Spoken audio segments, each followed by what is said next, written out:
अस्सलाम वालेकुम वरहमतुल्लाहि वबरकातुहू। दोस्तों अली हसन अब्बासी किताब आहे हू थी हू ॾींहं। लेखक सैयद असामुद्दीन राशिदी, क़िस्त 17।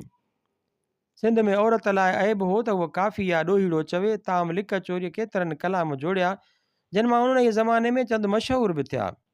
उहो त इतफ़ाक़ हो जो कुझु बाफ़ निकिरी पई, वरन वेचारियूं सभु कुझु सीने में सांढियूं, ज़मानो थियो जो हितां हलियूं वयूं। औरत लाइ अलबत सहरा चवण ऐं सहरा ठाहिण मबा हुआ, जंहिं मैदान में इन्हनि वाह जी रंग लाए छॾिया। असांजे ॻोठ में बि मायूं सहरनि जूं कारीगर हुयूं। माई हलीमा भूंबट वारी ऐं एमणा मरियात बहमण वारी सहरा ठाहींदियूं बि हुयूं ऐं चवण चवाइण जूं बि ॾाढियूं सेबायतियूं ऐं सुरीलियूं हुयूं। मङणो थियो, वनवा में कुंवार वेठी, परणी राति आई, ख्वाह सतावड़े तां कंवार मोटी, ॾींहंनि जा ॾींहं खेनि अॻु इतला ॾिबो, मौक़े ऐं महिल ख्वाह धुरिन जे दर्जे ऐं मर्तबे हार सहरा जोड़ींदियूं, उन्हनि जा सुर ठाहींदियूं, सुर झलण वारियूं मुक़ररु कंदियूं ऐं आख़िर जॾहिं वनवा थियो त उन खां पोइ हर रोज़ु सोमाणीअ जी मानी टिकी खाई सॼे शहर जी सेबतियुनि खे साण करे अची घोटेतनि जे घर पहुचंदियूं। हर मौक़े जा जुदा जुदा सहरा हूंदा, मङणे जा, मेहंदीअ जा, नथ टोपजण जा, वनवा जा, लाउन जा, निकाह जा, कुंवार जी रुख़सतीअ जा ऐं सतावड़े जा। सहरनि हलंदे थाली बि पई वॼंदी ऐं झुमिर बि पई लॻंदी। नाच असां वटि सख़्तु मायूब हो। घरेलू औरतुनि जो उहो मरक न हो त खेनि नचणियुनि वांगुरु नचाइजे। न्याणियुनि सियाणियुनि या वेठल विहांउनि खे नाच सेखारणु असां वटि तहज़ीब ऐं शाइस्तगीअ जी सनद कोन सम्झो वेंदो हो, जीअं बंगालियुनि वटि आहे। या उन ई आधार ते असां वटि सङापंदी कान थींदी हुई त छोकर नचणु ॼाणे थी या न, ॻाए वॼाए सघे थी या न। असां वटि त नजाबत ऐं शराफ़त लाइ सबूत उहो हो त हिननि जे अखियुनि में हया ऐं हिजाब हुजे, संदन लॼ लथल न हुजे, धारिये माण्हूअ ते ओचितो अखि पवे त नेण नीचा थी वञनि, गर्दन झुकी पवे ऐं शर्म विचां पेशानीअ ते पघर निकिरी अचे। जेका ज़ाइफ़ां बदख़ूह ऐं झेड़ाक हूंदी हुई, उन लाइ औरतूं चवंदियूं हुयूं, ॾिसो माई, हीअ त का नचणी आहे, हिकु न ते पई नाच करे। गोया नचण वटनि वॾो तानू ऐं तुनको हो। असां वटि फ़क़ति झुमिर राइज हुई, जेका पिणु पढ़ला औरतूं छड़ो शादियुनि मुरादियुनि जे मौक़े ते, सो बि आम न, बल्कि औरतुनि जे कंहिं ख़ासि मजलिस में हलंदियूं हुयूं। बहरहाल सहरनि हलंदे हलंदे विच विच में हिक ॿिए ते, पराए पंहिंजे ते, घोटेतनि कुंवारेतनि ते टोक टहोल बि पई हलंदी, लाहिणियूं बि पयूं लहंदियूं ऐं चर्चा भोग करे टहकड़ा बि पयूं ॾींदियूं। जीअं कंहिं जे अखियुनि में जेका ओझारकी अचे त उहा लाहे ताज़ी तवानी थिए। जेसीं सॼा किसा ख़तमु न थींदा, तेसीं सहरनि वारियूं सॼो पाड़ो मथे ते खयूं बीठियूं हूंदियूं। उहे शोर शुगल यका ॿ महीना पिया हलंदा। सहरनि वारियुनि खे का बि लालच कान हूंदी हुई। घोटेतनि तरफ़ां पुनीअ मुराद जे खेनि को जोरो पोतो मिली वियो त गोया लख थी विया, ॼण संदनि लाइ सभु कुझु थी वियो। हाणे त शादियूं शादियूं ई न रहियूं। ग़मियुनि खां बि वधि बेरंग ऐं ख़ामोश गोया शादी न, पर कंहिं अज़ीज़ जो ॼण पथर आहे। शादीअ खां अॻु ई घोट कुंवार पिया गॾु घुमनि, पोइ अणॾिठे में जेका कशिश ऐं हिकु तस्वराती रंगीनी हुई, उहा किथे क़ाइमु रहंदी। चांहि पार्टी करे टेपरीअ जो निकाह जो पढ़ाइबा त उन्हनि में भेज भिनीअ वक़्तु लावनि लहण वारी कैफ़ियत छो पैदा थींदी। सहरनि ऐं शरनायुनि जे दोलनि ऐं दमामनि जे, साठनि ऐं सूणनि जे, संगतियुनि ऐं साथियुनि, जेॾियुनि ऐं सहेलियुनि जे गॾु थियण ऐं ख़ुशियुनि करण जी महीननि पांद शादियूं शादमाना पिया हलंदा हुआ। जेसीं वञी लायो सजायो थिए, तेसीं पई हमाहमी हलंदी। ॾाज ॾेवण पिया ठहंदा, न्याणियुनि लाइ जोरा पोता पिया ईंदा, छलो मुंडी पियो गॾु थींदो, मिटनि माइटनि ऐं ओरे परे जे साथ संगत खे पिया सॾ ॾिबा, रुठल पिया परचंदा ऐं परतलनि ताईं पिया पैगाम पहुचंदा। मतिलबु त का ॻाल्हि हुई छा? हर को खुतो न पियो पुॼंदो हो। ईअं पियो मालूम थींदो त ॼण हिक जो विहांउ ऐं वनवाह न आहे, बल्कि सॼे शहर जा शादमान आहिनि। हर कंहिं जे मुंहं ते मुश्क हूंदी ऐं हर को पियो हिक ॿिए खे हथु झलाईंदो। अॼु उहे सभु ॻाल्हियूं रफ़्ते गुश्त थी वयूं। न लावा लहण, न आईने में हिक ॿिए जो मुंहुं ॾिसणु, न कुंवार जे चौधारी फेरा ॾियणु, ऐं न उन ई कढ़ियल खीर मां ढुक भराइण जो रिवाज रहियो, जेको छुहारनि में कढ़ियल हूंदो हो ऐं मंझंदि फोटनि जी कण ऐं संग जी मिश्री विधी वेंदी हुई। ढुक भर त ॼण ज़ुबान ते थरी ॿझी वई। कुंवार जे कमरे में पहुची घोट हाणे वनीअ जे लटे कुंड ते बरकाता नफ़िल बि कोन थो पढ़े ऐं न अज़वाजी ज़िंदगीअ जे कामयाबीअ लाइ ॿई हथ मथे खणी दुआऊं घुरे थो। उहो जज़्बो ऐं उहा कशिश बि कान रही जेका ख़ुलासे थियण वक़्तु घोट कुंवार खे हिक ॿिए लाइ थींदी हुई। अॻु में ई जो हिक ॿिए खे ॾिसी वाइसी छॾियाऊं, पहिरियों ई पाण में जो बेतकल्लुफ़ थी वञनि, जॾहिं त हाणे उहे सभई रस्म ऐं रिवाज जेके अॻु हक़ाइक़ हूंदा हुआ दास्तान बणिजी विया ऐं महज़ यादगिरियूं वञी रहियूं। तॾहिं सहरनि जी जाइ बि अची नाटकी रिकार्डनि वरिती, पोइ उहे सहरनि वारियूं सुरीलियूं मायूं या सुर जलाइण वारियूं उहे सतियूं किथां रहंदियूं। सम्झां थो त सहरनि जी उहा सिंफ़ जेका सिंध जी ज़नानी अदब ऐं फ़न जो अहम हिसो हुई, सिंध मञा घणे भाङे ख़तमु थी वई हूंदी। अफ़सोस। उन्हनि मज़कूरनि मां मुंहिंजो मतिलबु हीअ आहे त आउं अव्हांखे ॾेखारियां त जंहिं दौर में नवाज़ अली न्याज़ रहियो, उन दौर जी हली चली, उथी वेठी, रहणी करणी, चाल चलत ऐं केल काल जो कहिड़ो हाल हो।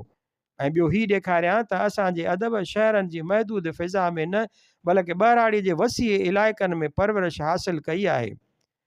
शहर में या त बिल्कुलु वॾनि माण्हुनि जी रिहाइश हुई जन जो अदब ऐं शहरो सुखन सां को वास्तो कोन हो, या त वापारी ऐं मुलाज़िम पेशे माण्हू रहंदा हुआ जेके पिणु उन ज़ौक़ शौक़ खां आरी हुआ। शहरनि खे उन दौर में सकाफ़ती ख़्वाह तमदुनी लिहाज़ सां का बि अहमियत कान ॾिनी वेंदी हुई, बल्कि ॿहिराड़ीअ जा माण्हू शहरनि खे गुनहगारीअ जो मर्कज़ ऐं ओबाशीअ जो अॾो सम्झंदा हुआ ऐं शहरनि खे तमामु हिकारत सां ॾिसंदा हुआ। चवंदा हुआ त म्या हीअ त को शहरी पकोड़ी खोर आहे,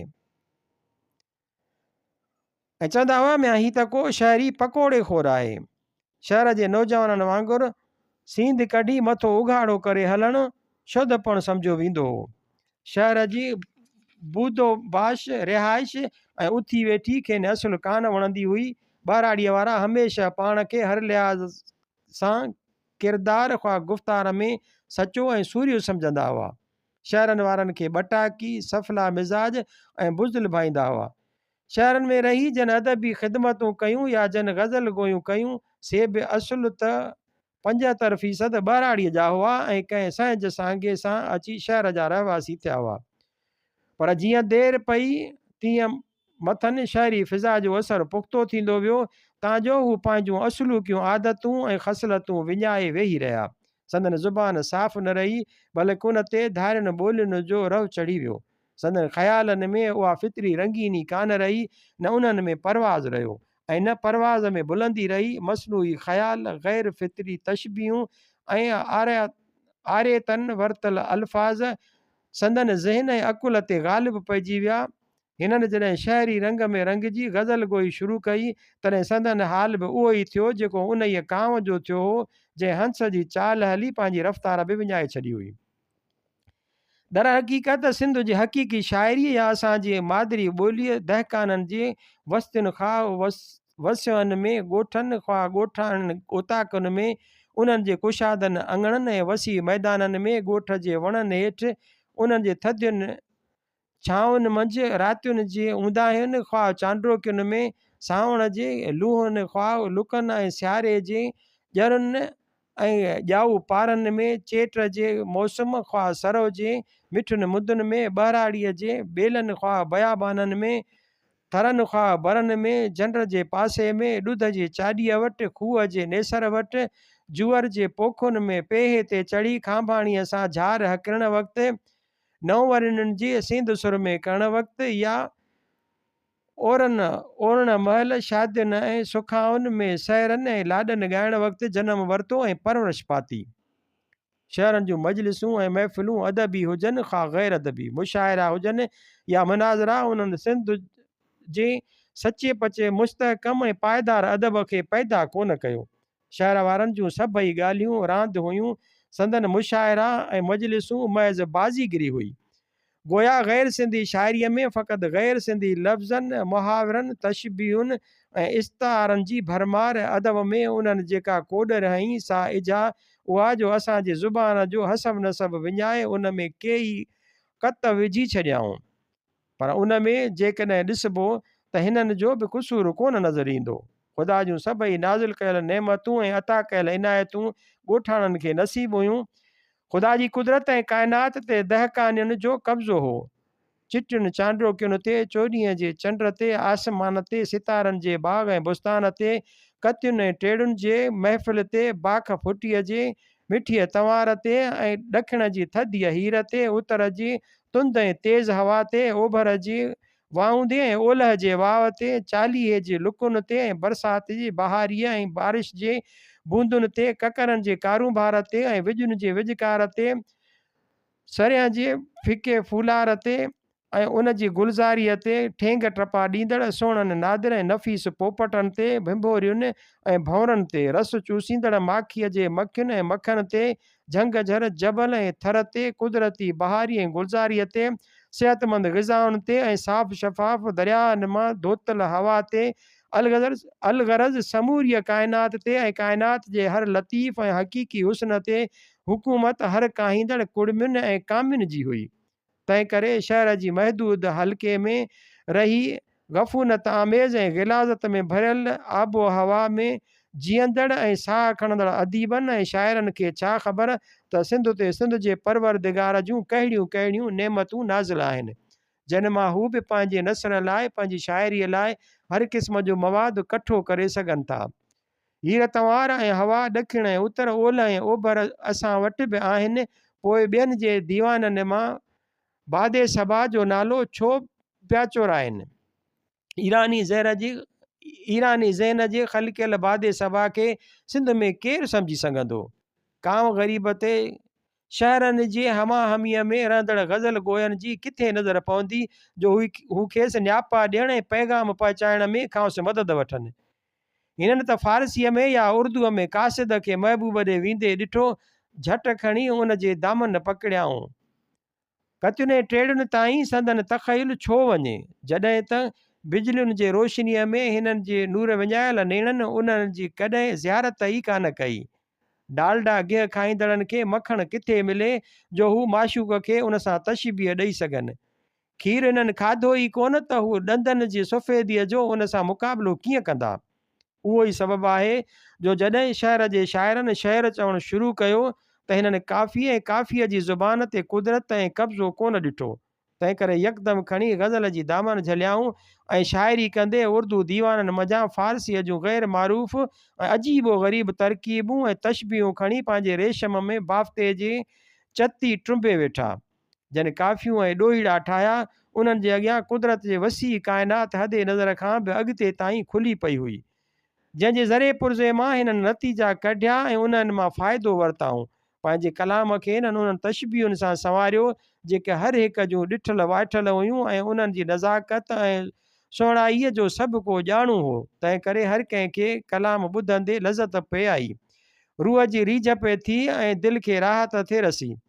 सभु शइ संदन ॾिठल जो हुई, पाण हर तलमीह इस्तारे ऐं लफ़्ज़ मां वाक़िफ़कार जो हुआ। जेको ॾिठल ॻाल्हि मज़ो ॾींदी, उहा चस उन शइ मां किथे ईंदी जेका हिननि अखियुनि कॾहिं ॾिठी ई कान हूंदी।